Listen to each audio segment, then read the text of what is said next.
창세기 39장 1절부터 23절까지 본문입니다. 여호와께서 형통하게 하심을 보았더라. 여호와께서 형통하게 하심을 보았더라 라고 하는 말씀의 제목입니다.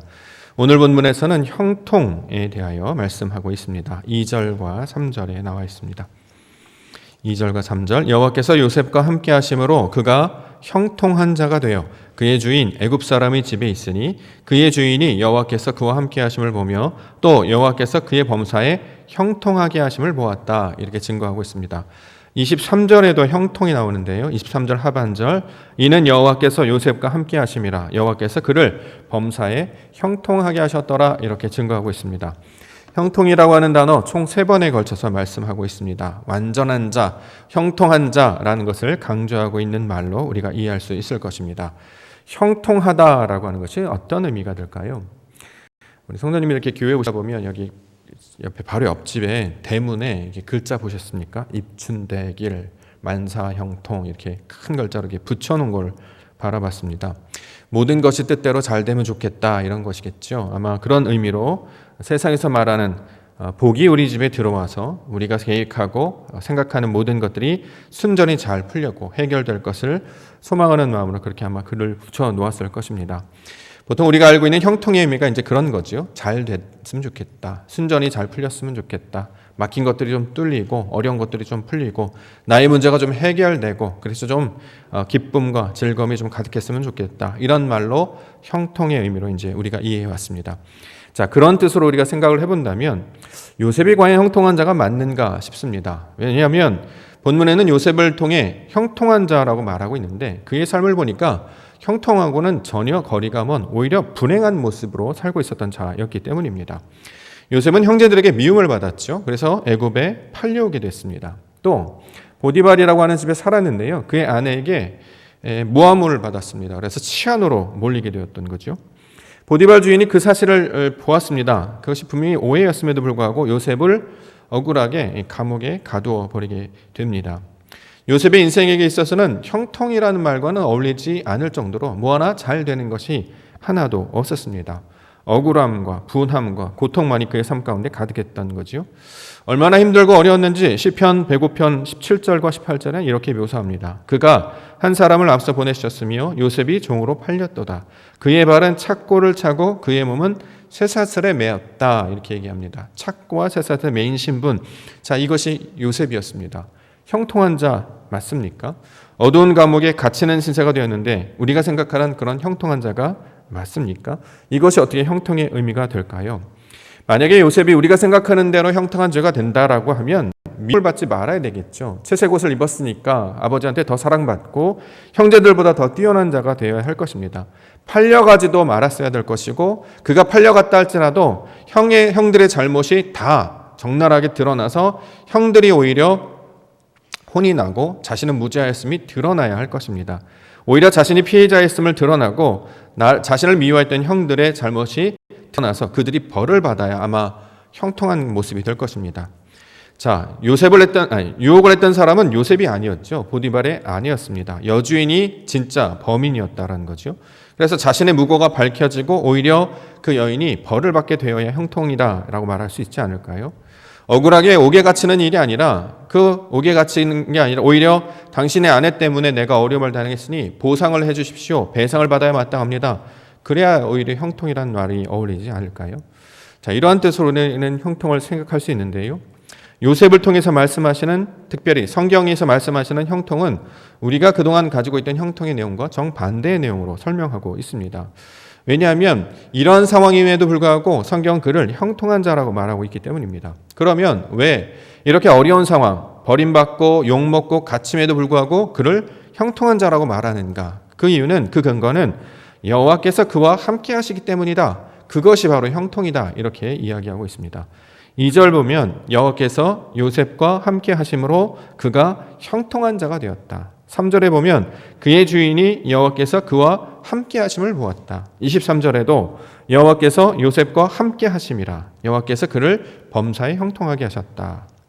자, 성경에서 말하는 형통은요, 내 문제, 내 일이 잘 풀려서 해결되는 것이 아니고 하나님이 함께 하시는 걸 가리켜서 형통이라 말한다. 이렇게 이야기한다는 거죠. 자, 그러면 성경에서 말하는 형통, 하나님이 함께 하시는 것이 형통이라고 합니다. 자, 하나님이 함께 하세요. 자, 그럼 무슨 일이 벌어진다는 걸까요? 지금 버림받았거든요. 당했거든요. 옥에 갇혔습니다. 하나님 함께 하셨습니다. 자, 그럼 보여주세요. 어떻게 해야 돼? 하나님이 함께 하시는 것일까요? 자, 성경에서 말하는 하나님이 함께 하신다라는 것은 무슨 뜻이냐면 하나님이 나의 곁에서 나를 도와주시는 분이시다, 이런 의미가 아니고요. 그가 하시는 일을 우리를 붙들고 끌고 가시겠다라는 의미로 지금 설명하고 있다는 거죠.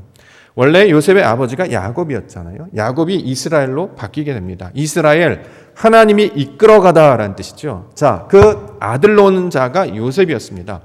요셉은 이제 이스라엘의 아들로서 하나님께서 어떻게 그의 인생 가운데 나타나셔서 그의 인생을 끌고 가시는가. 그래서 마침내 하나님이 뜻하시고 원하시는 계획이 성취되는가를 보여주는 인물로 나타나는 것이 바로 요셉이었다는 거죠. 우리의 꿈과 우리의 뜻과 우리의 목망이 다 해결되는 형통이 아니라 하나님이 우리를 택하셨기 때문에 그가 원하시는 구원 계획에 따라 우리 백성들을 이끌고 가심으로 마침내 그의 역사를 이루게 하실 것이다 라고 하는 것이 성경에서 말하는 형통의 의미가 된다라는 것입니다. 하늘의 뜻이 땅 가운데 이루어지는 것, 착한 일을 시작하신 이가 마치 성취하는 것, 이것이 바로 성경에서 말하고 있는 형통의 내용이 된다라는 것이죠.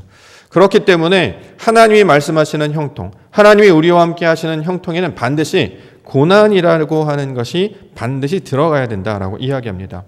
형제들로부터 버림당했습니다. 애굽에 팔려갔고 억울하게 옥에 갇혔습니다. 철저하게 그는 무너진 인생이 되었다는 거죠. 근데 중요한 것은 이것은 사람들의 일이 아니라 하나님께서 그렇게 하시도록 만들었다라는 거죠. 왜요? 그 과정을 통해서 무언가 하나님의 계획을 이루시고자 한다라는 거죠. 그러면 어떤 계획을 하시고자 하는 것인가? 자, 고난이라는 것을 왜 우리 가운데 주시는가? 고난을 통해서 인생들은 절망이 무엇인지를 깨닫게 됩니다. 우리가 그동안 욥을 통해서도 봤고 야곱을 통해서도 봤습니다. 인생은 내 뜻대로 되는 일이 하나도 없구나, 이것을 깨닫는다는 거죠. 하나의 문제가 해결되면 더 큰 문제가 다가오고 겉은 문제가 다가오면 더 어려운 문제가 계속해서 반복되는 그 어둠의 상황 가운데 평생을 사는 것이 인생이구나라는 걸 깨닫게 해주셨어요. 아무리 사람이 지식이 많고 경험이 많고 힘이 많고 능력이 많아도 아무것도 잡을 수 없고 다가오는 그 세월과 그 무력함에 맞설 수 있는 사람은 아무도 없다라는 것을 보여주고 있다는 거죠.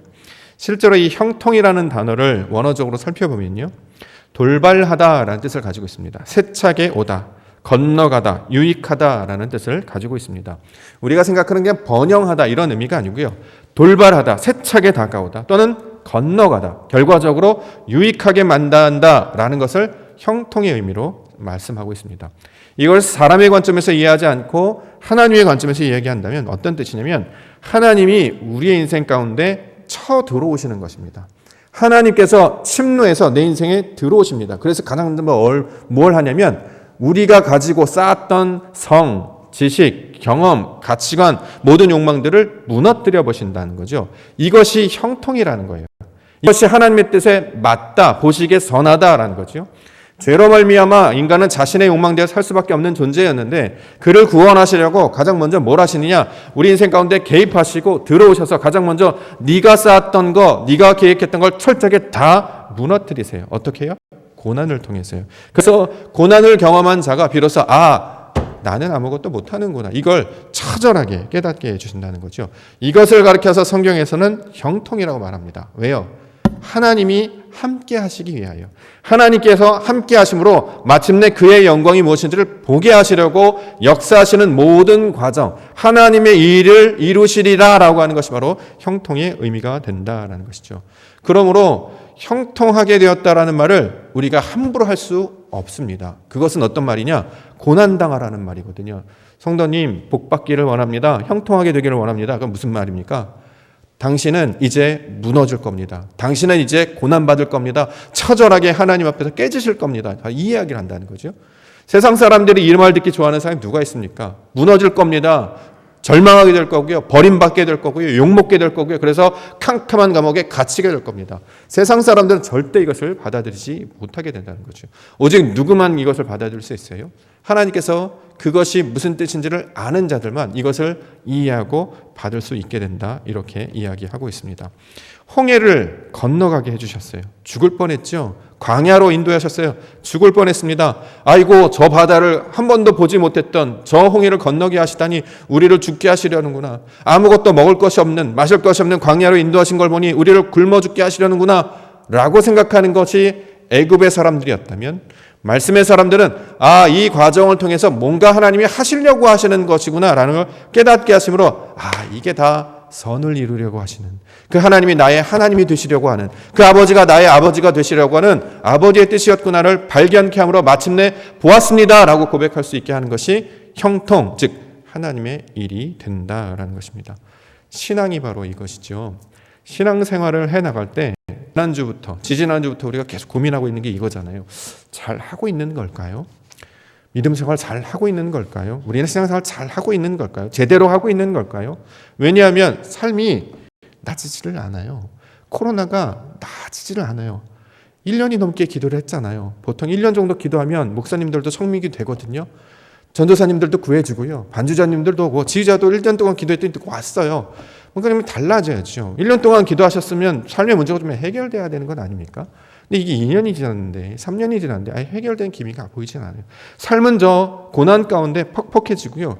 생각하지도 않았던 비난을 받기도 하고, 생각하지도 않았던 일 때문에 마음이 아파하기도 합니다. 왜 그럼 하나님께서 믿으면 잘 될 거라고 해서 쫓아갔는데 왜 이런 어려움들을 만나게 하시는가? 왜 만나게 하신대요? 형통자가 되게 하시기 위해서. 이 형통한 자는 하나님께서 택하신 자임을 세상 가운데 보게 하시려고 그 육체의 모든 권한을 깨닫게 하심으로 나는 하나님이 없이는 못 사는 존재였습니다를 세상 가운데 말하게 하려고, 증거하게 하려고 이렇게 우리를 인도하셨다라는 것입니다. 그러므로 세상 사람들은 이것을 저주로 듣고 듣기 싫은 소식을 듣지만 하나님의 백성들은 이것을 복음의 소식으로 듣게 되는 줄 믿습니다. 왜요? 우리가 고통받고 힘들어하는 이유를 알았어요. 그걸 내가 하려고 하니까, 이걸 마치 내가 감당할 수 있을 거라고 착각하니까 힘들었다는 거죠. 근데 그분이 이끌어 가셨으니까 그분이 하실 거야 라고 맡겨버리니까 그게 다 풀리더란 말입니다. 이걸 발견해야 되는 것인데, 이걸 깨달았던 것인데 이것을 또 놓치고 있었구나. 하나님이 이루실 거야. 그걸 보게 하실 거야. 그래서 우리로 마침내 하나님의 백성 되게 하실 거야. 이 약속을 붙드는 자들을 하나님의 형통의 백성들로 말씀하고 있다는 거죠. 요셉은 바로 그 인물을 설명하는 하나의 예표와 모형입니다. 요셉은 나중에 우리 가운데 찾아오실 예수 그리스도를 모형한다고 하지요. 자, 요셉이 아들로 산 게 뭡니까? 고난받은 게 다예요. 버림받았습니다. 억울하게 옥에 갇혔습니다. 그랬다는 거죠. 근데 마침내 나중에 이 모든 것들을 생명으로 벗기시는 분을 하나님이셨군요 라고 고백하게 하신다는 거죠. 창세기 45장 5절. 당신들이 나를 이곳에 팔았다고 해서 근심하지 마소서, 한탄하지 마소서. 하나님이 생명을 구원하시려고 나를 당신들보다 먼저 보내셨나이다. 이 고백을 하게 하시는 것이 하나님의 일입니다. 이렇게 이 일이 하나님의 일입니다라고 고백하는 것을 기도라고 말하고요. 찬송이라고 말하죠. 찬양은 할렐루야, 이게 찬양이 아니고 하나님이 하셨군요 라는 것을 내 속에서부터 터져 나오게 만들어서, 고백할 수밖에 없게 만들어서 이렇게 토로하게 하는 것이 찬송이요 기도가 된다는 것이죠. 신앙의 궁극적인 목적이 무엇입니까? 이 땅 가운데 왕이 되려고 하는 걸까요? 유명한 사람이 되려고 하는 걸까요? 부자가 되는 것일까요? 또 만약에 조금 더 건강을 회복하려고 하는 걸까요? 그래도 시간이 지나면 다 끝나잖아요. 70에서 80년이 지나면 우리는 다 끝납니다. 평생 가지 못하고 영원하지 못할 걸 잡아서 뭐 하시게요? 그런 세상으로 살았다는 거죠. 이것은 이 땅 가운데 뭘 잡고 살으려고 하나님을 믿으면 잘 되는데 이게 아니고, 하나님의 살아계심을 보는 자가 되는 것이 하나님의 일이 된다라는 것입니다. 보이지 아니하는 하나님, 살아계신 하나님을 이 육체 가운데 있는 우리가 뭐라고 그분의 역사를 깨닫고 볼 수 있겠습니까? 그런데 이것을 보게 하시고 깨닫게 해주신 자로 우리를 불러주셨습니다. 이것이 세상에 비교할 수 없는 신비요, 감추었던 비밀이요, 이것이 비록 하나님의 백성들 가운데 주시는 영광의 모습이 될 것입니다. 원래 창조가 이 목적이었잖아요. 하나님이 인간들을 창조하셨을 때 먹고 살다가 죽는 존재가 아니고요, 먹고 사는 존재가 되는 게 아니라 그 나를 먹게 살게 하셨던 그분을 인생을 통해서 발견케 하셨다는 거죠. 인생 가운데 보니까 태어났을 때부터 고난의 연속이었어요. 시험의 연속이었고요. 고통의 연속이었어요. 근데 지나 보니까 어떤 걸 깨닫습니까? 이게 다 하나님의 뜻이었구나 라는 것을 나지막히 이제 깨닫게 된다고 하지 않습니까? 제가 지난주 중에 요즘에 이제 유명 영화 미나리라고 하는 영화 이제 유행한다고 해요. 지금 아마 상을 받을 것 같다고. 거기 이제 여주인공으로 나오시는 분이 이제 윤여정이라는 배우님이신데 그분이 이제 외국 분들하고 인터뷰하는 거를 우연히 보게 됐습니다. 할머니 역할을 하시는 분이에요. 근데 그 할머니가 이제 미국에서 손자들을 돌보는 이야기를 통해 이제 잔잔한 감동을 줬다라고 합니다. 근데 이전에 알고 있었던 이제 할머니와 다른 모양으로 이제 아이들을 이제 양육하고 보호한다는 거죠. 우리가 이제 알고 있는 할머니는 옛날에 이제 집으로라고 나오는 할머니, 모든 걸 다 퍼주고 괜찮아, 뭐 다 해주고 막 그것 때문에 안절부절하는. 근데 이 미나리에 등장한 할머니는 되게 그러지 않아요. 되게 쿨하세요. 이렇게. 자기가 하고 싶은 얘기 막 하고 뭐 이렇게 하는 거야 저렇게 하는 거야. 그리고 뭔가 거기에 대해서 막 크게 요동하지 않고 막 그럴 수도 있어 저럴 수도 있어 이렇게 마치 그 척박한 땅에서도 자라는 그 미나리처럼 사는 모습을 통해 할머니가 무엇인지를 보여주었기 때문에 사람들에게 감동을 준다 이런 얘기를 인터뷰를 하는 걸 들었습니다. 제가 이제 그걸 보면서 이제 감동을 받는 게 뭐냐면 요즘에 나이가 든다는 게 무슨 뜻인지가 이해가 안 돼서 성경에서는 늙었다라는 표현이 나이가 든 게 아니라 지혜가 있다라는 뜻으로 사용한다고 했잖아요. 근데 나이가 먹고 늙었다는 게 왜 지혜가 있는 것이지 그게 풀리지가 않았어요. 근데 그분의 인터뷰를 들으니까 알겠는 거예요. 내가 아빠나 엄마였을 때는 자녀들을 잘 키우고 싶잖아요. 그래서 이렇게도 키우라, 저렇게 가라. 밤에는 뭐 할까, 뭐 온쪽으로 큰일 날까, 뭐 넘어질까, 깨질까, 그냥 조마조마해서 막 잔소리하고, 지도하고, 심지어는 등짝도 스매싱하고, 막 잘하기도 하고, 막 마음대로 뭐 화를 내고. 엄마 아빠 때는 그렇다라는 거죠. 근데 이제 나이가 들어서 이제 할머니가 되시면 이제 한번 키워보셨잖아요. 근데 그 아이가 또 아이를 낳았어요. 그러면 이제 삶을 어느 정도 경험을 했기 때문에 그런 걸 깨닫는다는 거죠. 내가 막 그런다고 그렇게 되는 것도 아니고 내가 못한다고 안 되지도 않는 것이구나. 그걸 알게 된대요. 그래서 막 그렇게 예전처럼 막 애달아하거나 그렇게 하지 않고 초연하여서 아이가 하는 대로 그렇게 해도 돼. 이걸 이렇게 해도 돼요? 그러면 그렇게 해. 이렇게 해도 돼요? 그렇게 해. 예전에는 이렇게 해도 돼? 안 돼. 큰일 나. 그래서 엄마 아빠는 늘 안 돼가 많았어요. 근데 할머니는 그렇게 다 인정을 한다는 거잖아요. 왜 그러냐면 그게 내가 지도한다고 걔가 글로 가지 않고 내가 그 말을 한다고 해서 걔가 따른다는 것이 아니고 결국에 절대자의 힘이 없으면 이것이 하나도 풀리지 않는다. 결국 그 세계를 깨닫게 된 자가 바로 이 어른, 나이 드신 분, 노인, 할머니의 이름으로 이야기를 이렇게 전해주어서 바로 그것이구나. 우리가 신앙생활을 할 때 이전에 이제 신앙생활이 좀 이렇게 지지분은하거나 삶에 이제 문제가 터지면 이거 때문에 걱정해요. 이거 잘 풀려야 될 텐데 그렇지 않아야 될 텐데. 그래서 좀 좋은 일이 있으면 막 기뻐하고 막 조금 어려운 일 있으면 막 큰일 났어. 아이고 내가 죄가 많아서 그래. 아이고 주여 이랬던 적이 있다는 거죠. 근데 시간이 지나면 이 모든 과정을 겪게 하시는 이유를 알게 하세요. 이 모든 과정을 통해서 내가 얼마나 연약한 자인지를 깨닫게 하시고 그때마다 하나님을 붙드는 방법이 어떤 것을 보게 하셔서 마침내 이 일을 하는 것이 사람의 능력으로 하는 것이 아니라 하나님이 하시는 것을 우리로 보게 하시려고 이 일을 우리에게 펼쳐주셨구나. 만약에 내가 고난을 겪지 않았다면 내가 그렇게 못난 사람인지를 몰랐을 거예요. 사람 고난을 만나야 본래 실력이 나오잖아요. 시험을 당해야 원래 자기께 나옵니다. 좋을 때는 다 좋잖아요. 모든 것이 다 채워졌을 때는 다 천사입니다. 그런데 조금이라도 불편하거나 부족하거나 연약하면 본성들이 쫙 올라오잖아요. 그것이 욱하는 성질로 나올 수도 있고 저처럼 삐지는 성질도 나올 수도 있고 그렇게 본성들이 나온다는 거죠. 근데 하나님의 모든 과정을 겪고 나면 마침내 깨닫는 게 뭐냐? 하나님이 하실 일이었음을 알게 되어서 이제 믿음이 있는 자로 살게 된다고 하면 고난이 나의 삶에 터지는 그 문제 때문에 벌어지는 것이 고난이 아니고 이 상황을 통해서 하나님이 원하시는 것이 무엇인지를 깨닫지 못할 때 하나님의 의미를 알지 못할 때 그게 더 힘겨운 것이 된다라는 것을 시편의 기자들, 이사야의 이야기들 또 오늘 본문에 보고 있는 창세기 목소리를 통해서 우리 가운데 말씀하고 있다라는 것입니다. 그러므로 이 모든 상황을 통해서 역사하시는 그 마지막에 하나님께서 어떤 목적을 통해 우리를 이끌어 가실 것이다 라고 하는 그 말씀을 붙잡고 살아갈 때 마침내 우리는 모든 그 기간을 지나서 하나님의 영광 가운데 나아가게 될 줄 믿습니다. 그러면 그 하나님의 영광이 뭘까요? 다른 것이 아니고요. 생명을 얻는 자가 되는 것입니다. 구원받은 자가 되는 것입니다. 세상 가운데 그렇게 사라져버린 자가 아니라 하나님의 말씀으로 새롭게 세워서 이제 내게 펼쳐지는 세상에 보여지는 것에 흔들리지 아니하고 오직 하나님이 주신 그 약속의 말씀을 붙들고 이것 때문이구나라고 새로운 소망으로 살게 하는 자, 이제 하나님이 하실 그 역사를 기대하며 나아가는 자, 이들을 이 땅 가운데 성도로 하나님의 백성들로 부르셨는 줄 믿습니다. 저와 우리 옥토교회 성도님들이 그 하나님이 이루실 형통함을 기대하시고 비록 우리 삶 가운데 어려움이 있더라도 그것들 이겨내며 나아가시는 우리 믿음의 백성들 되기를 소망합니다. 자, 말씀을 좀 더 보겠습니다. 우리 1절과 2절 말씀 보겠습니다. 욥이 이끌려 애굽에 내려가매 바로의 신하 친위 대장 애굽 사람 보디발이 그를 그리로 데려간 이스마엘 사람의 손에서 요셉을 산이라. 여호와께서 요셉과 함께 하심으로 그가 형통한 자가 되어 그의 주인 애굽 사람의 집에 있었다. 이렇게 얘기합니다. 자, 요셉이 애굽으로 이끌어 내려갔다라는 거죠. 자, 우리가 알 수 있는 게 뭡니까?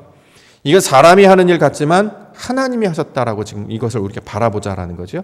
하나님께서 버림당하게 하셨고 애굽에 팔려가게 하셨고 애굽 사람의 집에 있게 해 주셨습니다.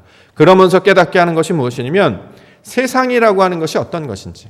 성경에서 말하는 애굽은 세상을 비유적으로 상징적으로 말하고 있는 곳 아니겠습니까? 애굽은 그 함의 자손 미츠라임의 후손들이죠. 창세기 10장 6절에 함의 아들은 구스와 미스라임과 붓과 가나안이다라고 할 때 이 미스라임 이게 바로 이제 애굽이라는 뜻입니다. 애굽 세상을 말하는 거죠. 자, 요셉이 아버지의 집에서 살다가 아버지 집에서 벗어나서 전혀 다른 세상, 친척집이 아니고요. 낯선 이방인, 한 번도 경험하지 못했던 전혀 엉뚱한 곳에 나아가 살게 됩니다. 이게 아버지의 품을 떠나서 완전히 분리된 상태의 아들의 모습을 보여주고 있는 것이죠. 아무런 도움을 받을 수 없는 상태, 이것이 애굽이었습니다.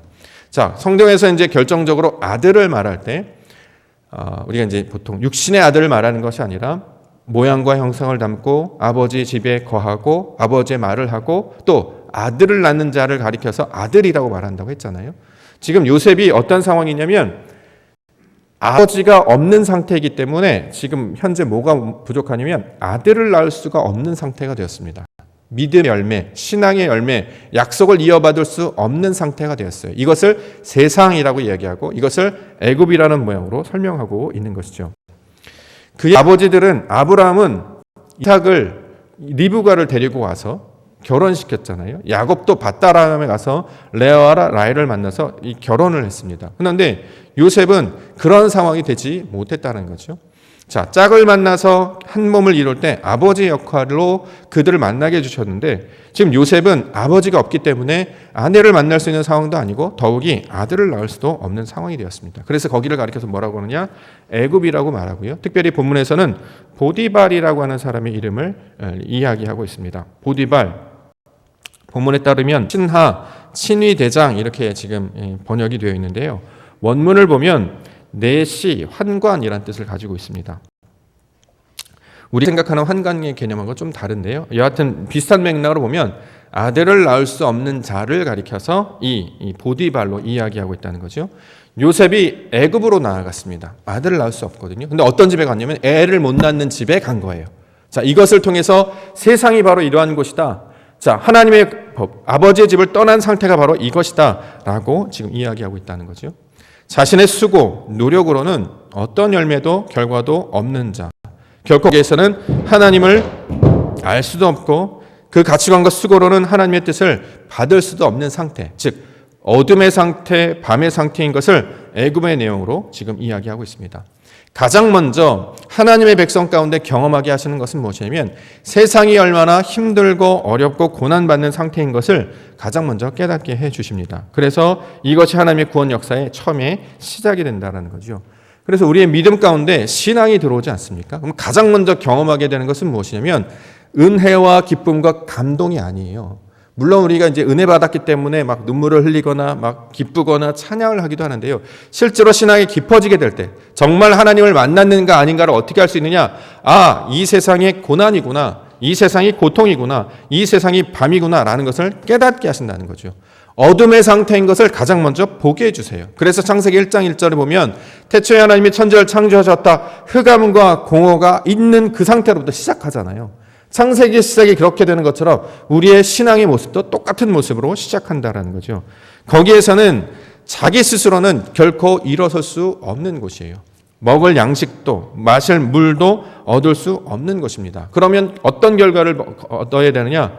먹지 못하기 때문에, 마시지 못하기 때문에 죽게 될 수밖에 없다는 거죠. 그런데 놀랍게도 하나님께서 형통하게 하셨대요. 그 형통하게 하셨다는 것은 먹을 것이 없고 마실 것이 없는 상태임에도 불구하고 그의 생명을 잃지 아니하도록 하나님께서 지켜주셨다. 자, 이것이 바로 애굽 가운데 놓여져 있는, 보디발의 집에 가운데 놓여지는 요셉의 모습이었다라는 거죠.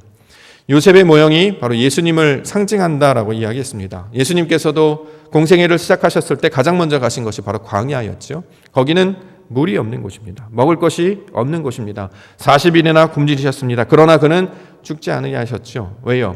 하나님께서, 성령께서 그와 함께 하셨기 때문에, 천사들로 그를 돕게 하셨기 때문에 그가 비록 고난 가운데 있으나 그 생명만은 건들지 말라 하셨던, 욥에게 사탄에게 명령하여서 그를 모든 것을 칠다 할지라도 생명만을 건드리지 말라고 했던 그 하나님의 역사가 그 요셉, 욥 같은 모양, 예수 같은 모양으로 우리 가운데 나타났다라는 것입니다.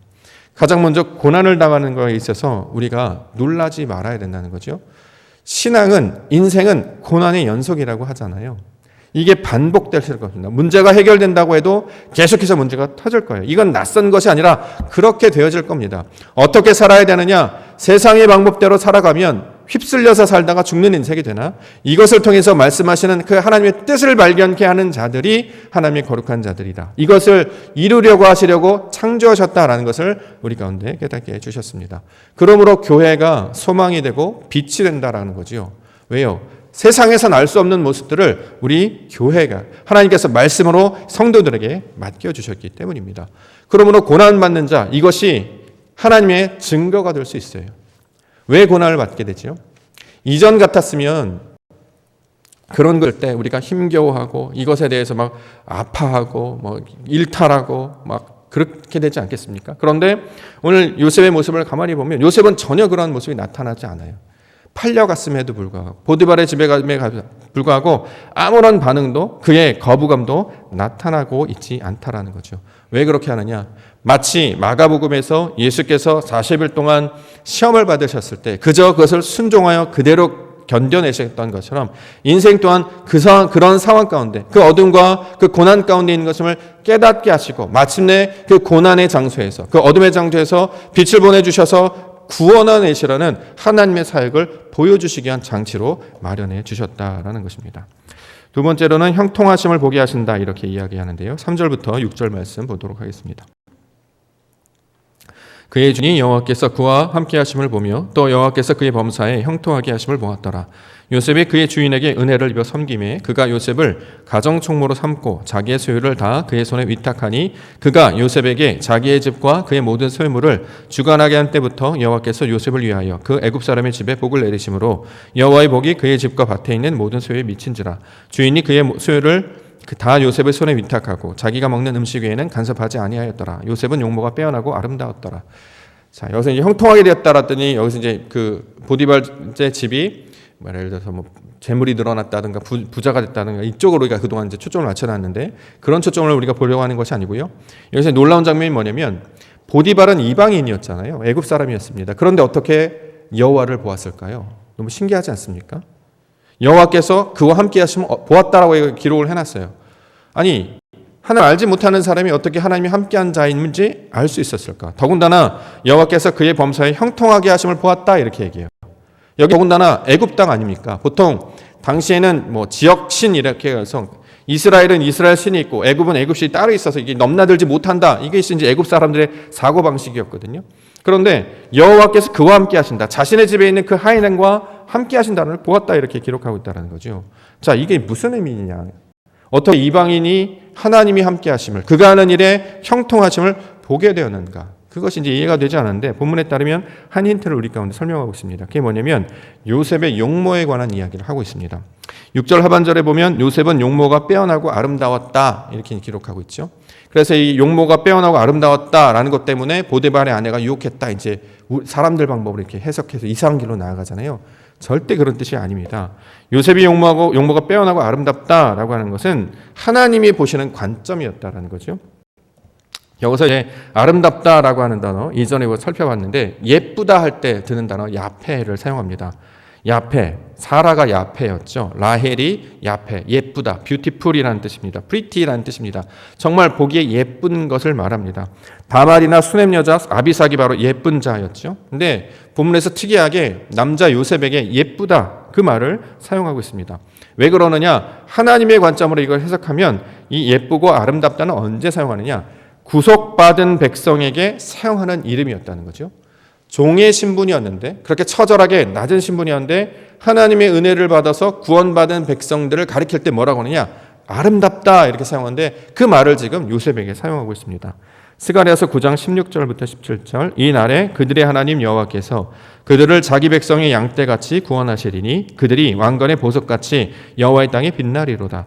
그의 형통함과 그의 아름다움이 어찌 그리 큰지 곡식은 청년을 새 포도주는 처녀를 강건하게 하리라. 하나님의 구원을 입을 자, 다시 말해 하나님의 형통함을 받을 자를 가리켜서 예쁘다, 아름답다 이렇게 표현한다라는 거죠. 자, 이러한 모양으로 설명하고 있는 인물이 한 명 있지 않습니까? 다니엘서를 보면 이게 어떤 의미를 갖고 있는지를 우리가 이해할 수 있습니다.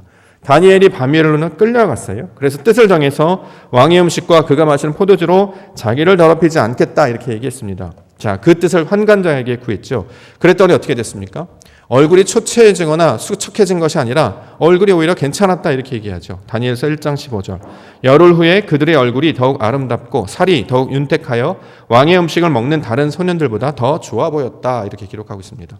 자, 요셉의 얼굴이 예쁘고 아름답다라고 하는 것은 이 외모를 가리키는 말, 그런 현상을 가리키는 말이 아니고 하나님의 것과 그것이 아닌지를 구별하는 상태, 그 구속함을 받은 상태, 그 약속을 가지고 있는 상태였음을 상징적으로 보여주고 있는 내용이 된다라는 거죠.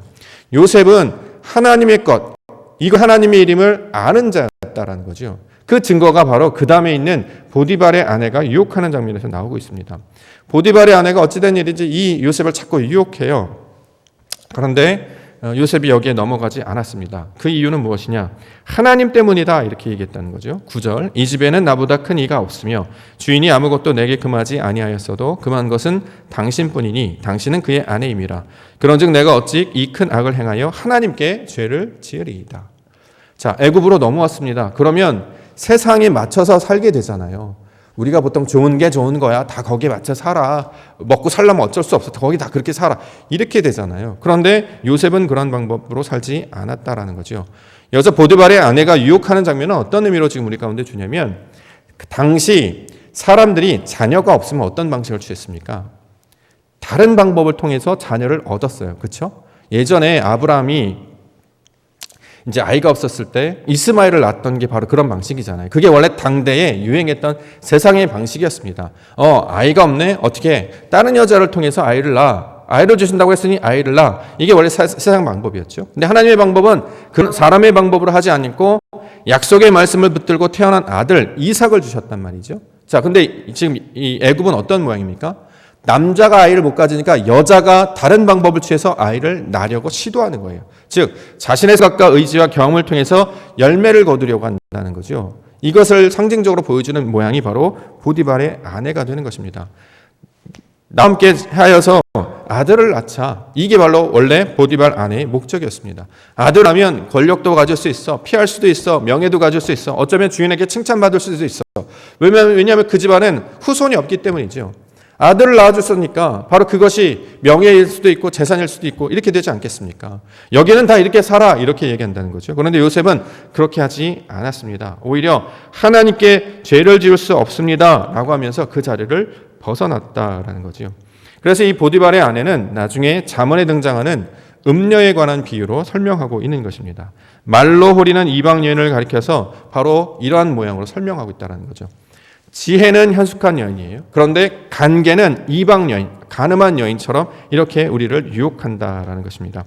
잠언 7장 10절부터 보면 기생의 옷을 입은 간교한 여인이 그를 맞으니 이 여인은 떠들며 완악하며 그의 발이 집에 머물지 아니하며 어떤 때에는 거리 어떤 때는 광장 또 모퉁이마다 서서 사람을 기다리는 자라. 그 여인이 그를 붙잡고 그에게 입맞추며 부끄러움을 모르는 얼굴로 그에게 말하되 내가 화목제를 드려 서운한 것을 오늘 갚았노라. 그러므로 너를 맞으려고 너 얼굴 찾다가 너를 만났다. 내 침상에는 요와 애굽의 문이 있는 이불을 폈고 몰약과 침향과 계피를 뿌렸노라. 오라 우리가 아침까지 흡족하게 서로 사랑하며 사랑으로 희락하자. 남편은 집을 떠나 먼 길을 갔는데 은주머니를 가졌은즉 보름날에나 집에 돌아오리라 하여 여러 가지 고운 말로 유혹하며 입술에 호리는 말로 꿰므로 젊은이가 곧 그를 따랐으니 소가 도수장으로 가는 것 같고 미련한 자가 벌을 받으려고 쇠사슬에 매이는 것과 같다. 필경은 화살이 그 간을 뚫게 되리라. 새가 빨리 그불로 들어가되 그의 생명을 잃어버릴 줄을 알지 못함과 같으니라.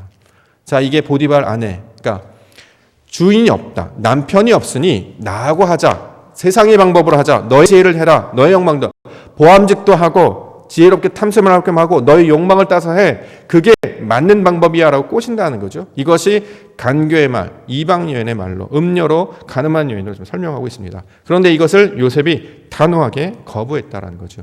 세상의 방법으로 하지 않습니다. 세상의 방법으로 하면 어떤 일이 벌어질까요? 그 자리에서 풀려나지 않겠습니까? 아니면 좀 더 높은 신분으로 변화되지 않겠습니까? 요셉은 그렇게 하지 않았다는 거죠. 그 고난을 벗어나려고 하거나 그 고난을 자기의 지혜의 방법으로 이겨내려고 하지 않았다라는 것입니다. 만약에 우리에게 삶 가운데 어려움이 찾아오잖아요. 그럼 우리는 대번에 어떤 마음이 듭니까?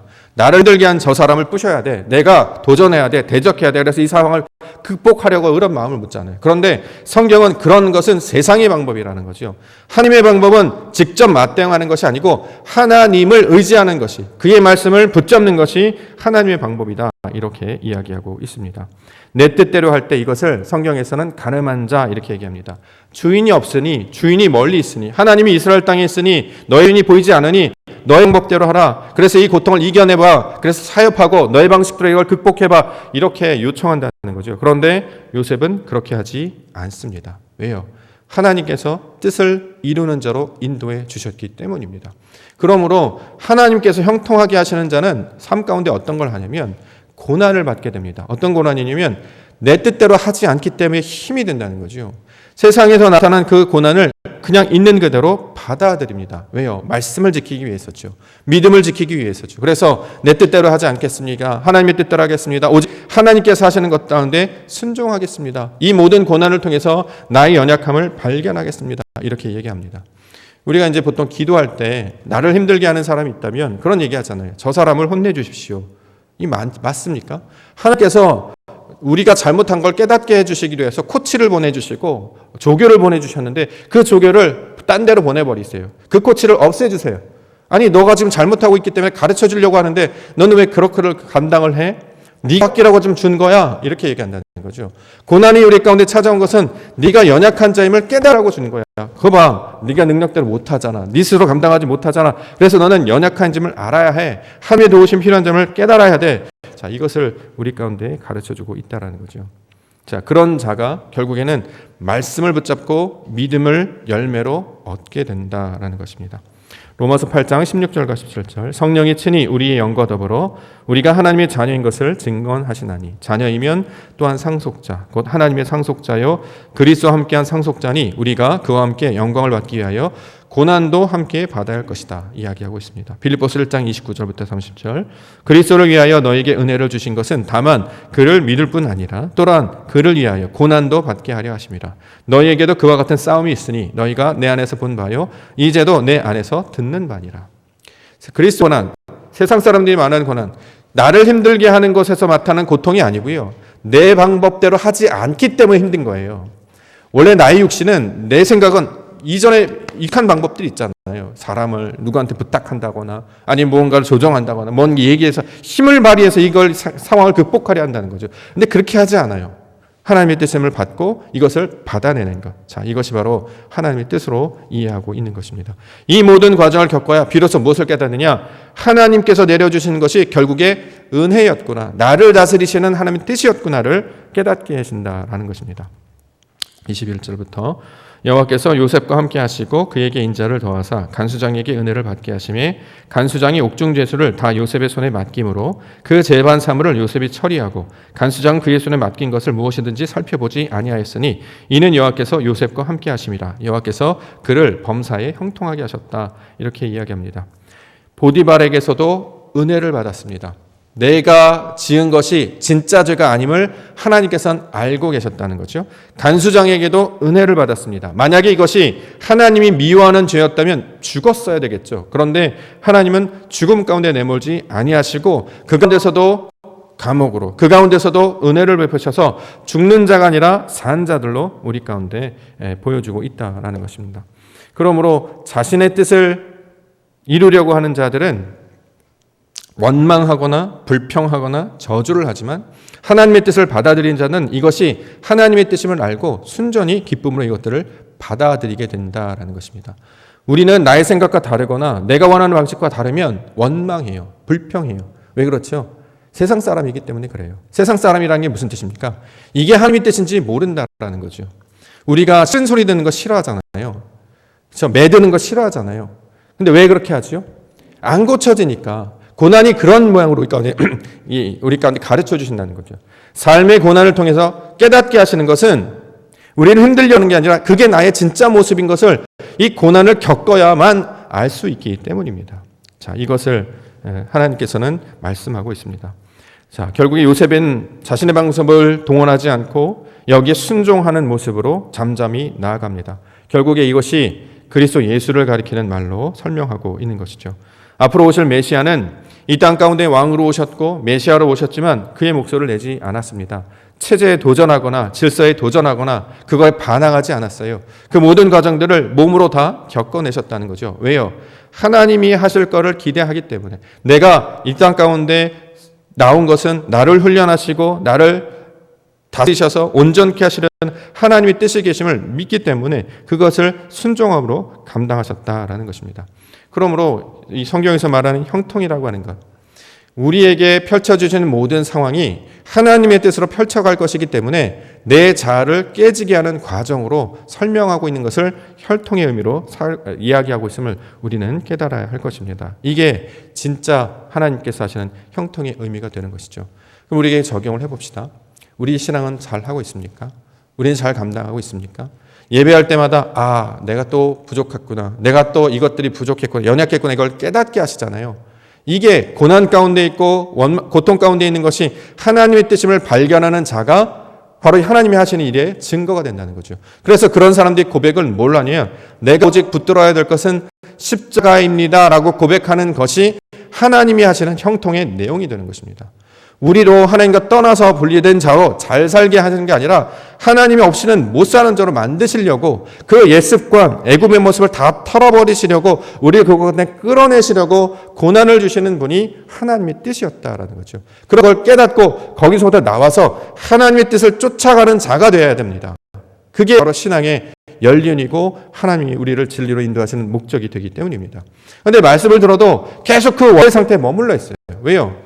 들리지 않기 때문이죠. 깨닫지 못하니까 자꾸 거기서 깨닫고 벗어나서 하나님의 이름을 붙들고 그 가운데 말하는 그때를 쫓아나가야 되는데 그를 쫓아나가지 못하니까 어떡하나 원망하고 불평하고 하나님 왜 내게 이런 거 주셨어요? 그게 저주하는 자들로 살아가게 된다는 거죠. 그런데 그 가운데서도 우리를 하나님의 백성들로 불러주셨습니다. 우리는 이것을 기억해야 할 것입니다. 마침내 이 모든 과정을 통해서 하나님께서 찾으시는 정결하고 거룩한 힘으로 우리를 깨끗게 해 주실 것입니다. 그걸 소망하며 나아가는 것이 우리 신앙의 목적이 된다는 거죠.